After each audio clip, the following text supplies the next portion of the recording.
সিঙ্গাপুরের বিপক্ষে মাঠে নামার আগে ঘরে মাঠে একটা প্রস্তুতি ম্যাচ খেলতে চলেছে বাংলাদেশ জাতীয় ফুটবল দল। আর এই প্রস্তুতি ম্যাচে বাংলাদেশে দেখা যেতে পারে সামিত সোম আর হামজা চৌধুরীকে একই সঙ্গে। কিন্তু প্রশ্ন উঠেছে, এই প্রস্তুতি ম্যাচে সুযোগ পাবেন তো ফাহমিদুল ইসলাম, নাকি আবারও তাকে সুযোগ না দিয়ে ফেরত পাঠানো হবে ইতালিতে? সিঙ্গাপুরের বিপক্ষে মাঠে নামার আগে কার সাথে প্রস্তুতি ম্যাচে খেলবে বাংলাদেশ এবং ফাহমিদুল দলে জায়গা পাবেন কিনা, এর বিস্তারিত থাকছে রিপোর্টে। বাংলাদেশ ফুটবল যেন হাঁটছে রূপকথার পথে।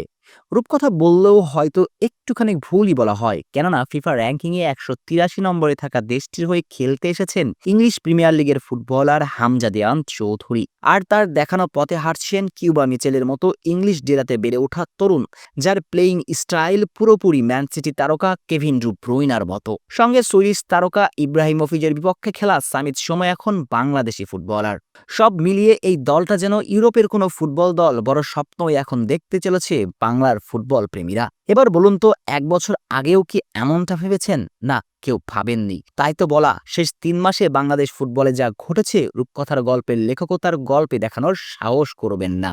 সব মিলিয়ে বাংলাদেশ ফুটবল ভাসছে এখন নতুন জোয়ারে। একসঙ্গে দলে এসছেন ৩ বিশ্বমানের ফুটবলার। সবকিছু ঠিকঠাক থাকলে সমিত সোম আর কিউবার অভিষেক হতে চলেছে ১০ জুন সিঙ্গাপুরের বিপক্ষে। তবে অভিষেকের আগে বাংলাদেশ জাতীয় দলের হয়ে খেলার সুযোগ পেতে চলেছেন এই দুইজন, কেননা বাংলাদেশ জাতীয় ফুটবল দল ১০ তারিখে মূল ম্যাচে সিঙ্গাপুরের বিপক্ষে মাঠে নামার আগে খেলবে আরও একটা প্রস্তুতি ম্যাচ। এমনটাই নিশ্চিত করেছে বাংলাদেশ ফুটবল ফেডারেশন বাফুফের তরফ থেকে। এশিয়ান কাপ বাছাই পর্বের ম্যাচে ভারতের সাথে জয়ের পর আবারও মাঠে নামতে চলেছে বাংলাদেশ, এবারের প্রতিপক্ষ সিঙ্গাপুর। আর এই ম্যাচে জয় পেতে মরিয়া হয়ে উঠেছেন হ্যাভিয়ের ক্যাভরেরা। জয়ের দেখা পেলে যে ২০২৭ এশিয়া কাপে যেতে এক ধাপ এগিয়ে যাবে বাংলাদেশ। তাই তো এই ম্যাচে যে কোনো মূল্যে জয় তুলে নিতে চায় লাল সবুজের প্রতিনিধিরা। সঙ্গত কারণে সিঙ্গাপুরের বিপক্ষে মাঠে নামার আগে সব রকমের প্রস্তুতি সেরে রাখতে চলেছে ক্যাভরেরা। আর ১০ জুন মূল ম্যাচে নামার আগে খেলতে চায় একটা প্রস্তুতি ম্যাচও। সম্ভবত সেই প্রস্তুতি ম্যাচের প্রতিপক্ষ হতে চলেছে ভুটান জাতীয় ফুটবল দল।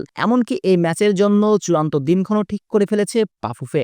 আগামী ১ জুনের মাঝেই ঘোষণা করা হবে বাংলাদেশ জাতীয় দলের স্কোয়াড। আর এই স্কোয়াডে ঠাঁই পাওয়া ফুটবলারদের নিয়ে শুরু হবে অনুশীলন ক্যাম্প। আর অনুশীলন ক্যাম্পের প্রথম দিন থেকেই দলের সঙ্গে যোগ দিবার সম্ভাবনা রয়েছে সমিত সোম, কিউবা মিচেল, সঙ্গে হামজা চৌধুরীরও। আর এর ঠিক ৪ দিন পর অর্থাৎ ৫ জুন বঙ্গবন্ধু জাতীয় স্টেডিয়ামে প্রস্তুতি ম্যাচের সম্ভাব্য প্রতিপক্ষ ভুটানের বিপক্ষে মাঠে নামবে ক্যাভরেরার ছেলেরা। আর এই প্রস্তুতি ম্যাচে একসঙ্গে দেখা যাবার সম্ভাবনা রয়েছে কিউবা মিচেল ও সামিত সোমকে, দেখা যেতে পারে হামজা চৌধুরীকেও। অর্থাৎ এই ৩ তারকার উপস্থিত থাকার সম্ভাবনা রয়েছে এই ম্যাচে। তবে এই ৩ তারকা মাঠে থাকলেও ফাহমিদুল ইসলামের থাকা নিয়ে রয়েছে ধোঁয়াশা। যদিও নিশ্চিত করা হয়েছে প্রাথমিক দলের স্কোয়াডে ডাক পেতে চলেছেন ফাহমিদুল, কিন্তু ফাহমিদুলকে নিয়ে যে আবারও নতুন কোনো নাটকের স্ক্রিপ্ট সাজানো হবে না, তারই বা নিশ্চয়তা কি? অর্থাৎ প্রস্তুতি ম্যাচে কিউবা সমিত সোমদের দেখা যাবার সম্ভাবনা থাকলেও অনেকটাই ধোঁয়াশা রয়েছে ফাহমিদুলের দলে থাকা নিয়ে।